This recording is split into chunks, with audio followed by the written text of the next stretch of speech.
नमस्कार देवी और सज्जनों, कैसे हैं आप सभी। मैं हूं मनदीप नैन और आप देखना शुरू कर चुके हैं आपका अपना पसंदीदा news channel my city news.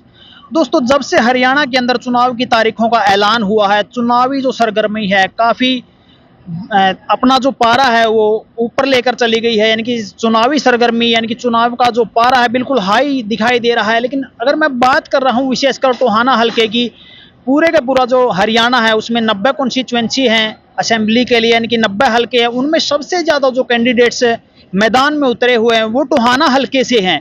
तो टोहाना हल्के के ऊपर जो रोड मैप है डेवलपमेंट का, वो प्रत्येक नेता का किस तरह का रहेगा, क्योंकि सभी पार्टियों ने लगभग अपने कैंडिडेट अनाउंस कर दिए हैं।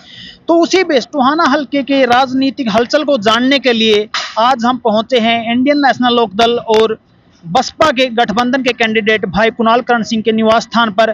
कुणाल जी से मिलकर इन बातों पर चर्चा करेंगे कि टोहाना की राजनीति में आजकल किस तरह की हलचल देखने को मिल रही है। सबसे पहले नमस्कार सर। नमस्कार जी।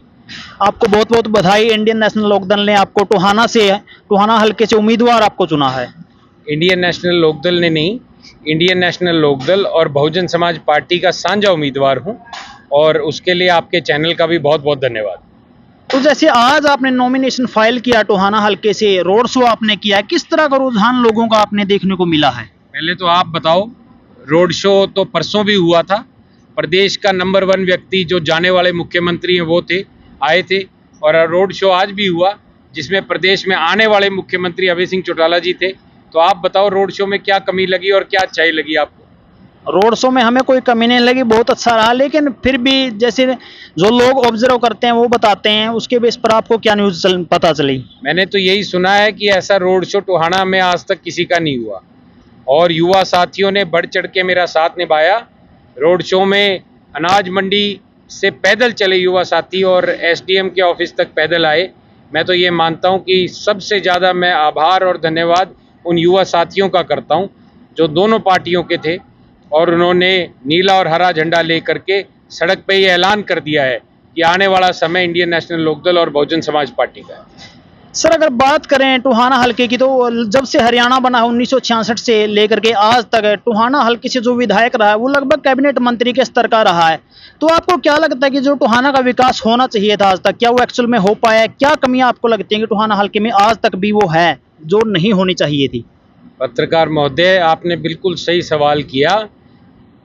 टोहाना हल्के के अंदर वो ही विधायक बनेगा जिसकी सरकार बनेगी और सरकार इंडियन नेशनल और बसपा की बनने जा रही है।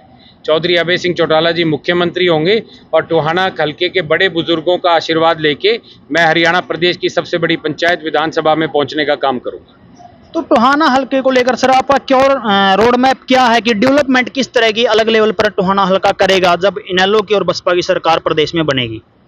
देखिए, आज सबसे बड़ा मुद्दा जो है रोजगार को लेके है। जो युवा साथी हैं हमारे हल्के के, उनको रोजगार देने का काम सरकार ने पिछले 10 साल में कुछ भी नहीं किया।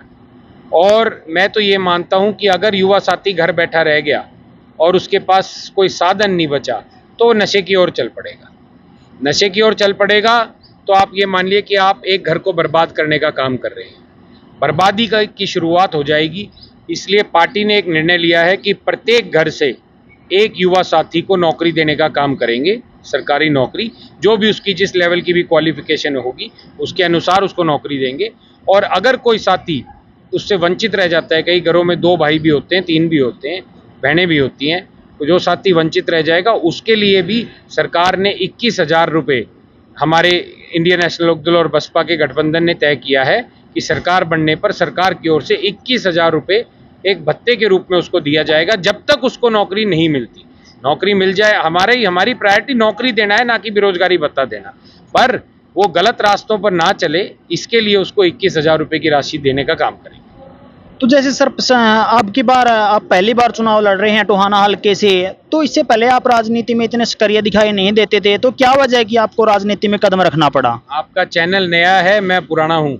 2011 से हल्के के बीच में हूँ, लोगों के बीच में जाता हूँ, आता हूँ और पार्टी के आदेश की पालना करने वालों में से हूँ। अगर पार्टी ने मुझे अब आदेश दिए हैं तो अब मेरी सक्रियता भी बढ़ेगी और मैं लोगों का आशीर्वाद लेने में सक्षम भी ज़्यादा रहूँगा।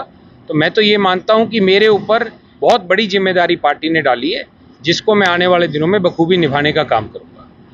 तो इनेलो और बसपा की सरकार आने पर सर टोहाना में एजुकेशन पर किस लेवल का काम होगा? क्या कोई बड़े इंस्टीट्यूट है जैसे आज तक टोहाना में नहीं है वो आएंगे उस गवर्नमेंट में?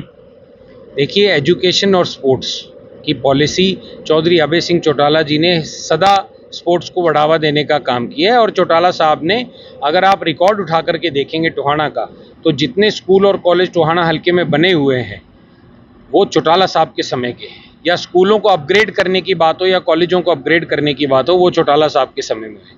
आज तो ये हालात हैं 20 साल से कि ना तो स्कूलों में मास्टर बचे, ना कॉलेजों में प्रोफेसर बचे। कहने का मतलब ये है, बच्चों को प्राइवेट स्कूल और कॉलेजों की ओर रतिया, ऊना, फतेहाबाद, उकलाना और टोहाना यहाँ जाना पड़ता है हमारे हल्के के बच्चों को। तो जिस दिन हमारी सरकार बन जाएगी, सबसे पहली भर्तियां उन टीचरों की होगी जो पोस्ट वैकेंट हैं, और उन स्कूल कॉलेजों में प्रोफेसरों की होगी जो वहाँ पे ज़रूरी है, और बाकी सारी बातें बाद में। टोहाना हल्के की जनता को अंत में आप क्या संदेश देना चाहते हैं इस वीडियो के माध्यम से?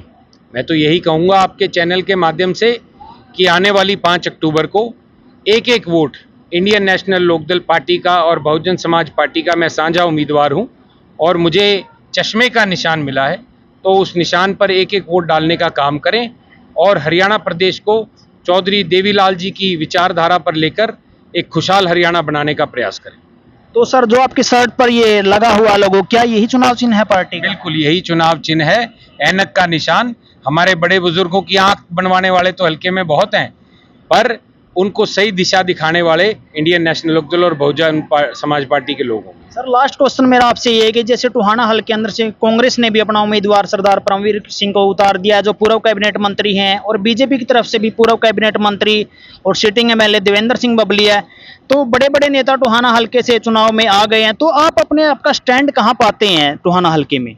आज का रोड शो ये निश्चित कर चुका है कि देवेंद्र सिंह बबली या भारतीय जनता पार्टी, बीजेपी में ही है ना बबली जी, चेक कर लेना, पता नहीं लगता उनका, रात को किसी और पार्टी में होते हैं, दिन में कहीं और चले जाते हैं। तो पहले तो उनका निश्चित कर लो कि वो बीजेपी में है, क्योंकि नामांकन 12 तारीख तक खुले हैं, और 12 तारीख तक बीजेपी अपना सिंबल देके किसी और साथी को भी उतार सकती है। और आज का जो रोड शो हुआ है इनेलो बसपा का, उसके बाद तो उनकी परेशानी और नींद और खराब हो जाएगी, क्योंकि ऐसा रोड शो और ऐसी जनसभा टोहाना हल्के में किसी भी पार्टी की आज तक नहीं हुई। जो हमें धरातल से एक तरफ से खत्म बताते थे, आज वो लोग ये कहने लग गए कि हाँ इनेलो बसपा का आज कोई प्रोग्राम था, शहर के अंदर कोई रोड शो हुआ है। तो इस तरीके से आप पहले ये उनसे जाके इंटरव्यू लें और पूछें कि आप बीजेपी में ही हैं, बीजेपी से ही चुनाव लड़ेंगे, क्योंकि मुझे तो ये डाउट है कि 12 तारीख तक बीजेपी अपना सिंबल दोबारा भेज के किसी और साथी को चुनाव मैदान में उतार सकती है। Thank you sir. तो ये थे हमारे साथ इंडियन नेशनल लोकदल और बहुजन समाज पार्टी के साझे उम्मीदवार भाई कुणाल कर्ण सिंह, जिन्होंने बताया कि टोहाना हल्के के अंदर किस तरह की चुनावी सरगर्मियां चल रही हैं, और आने वाले समय में अगर इनेलो और बसपा की सरकार बनती है तो क्या क्या काम टोहाना हल्के के अंदर होंगे, किस तरह की डेवलपमेंट हरियाणा टोहाना हल्का करेगा। तो मैं आप सभी से भी कमेंट के रूप में जानना चाहता हूँ कि टोहाना हल्के के अंदर किस तरह के विकास कार्य भविष्य में होना चाहिए जो आज तक नहीं हुए, किन सुविधाओं से टोहाना वंचित है। तो आप सभी के सभ्य सुझावों का हमें इंतजार रहेगा। धन्यवाद।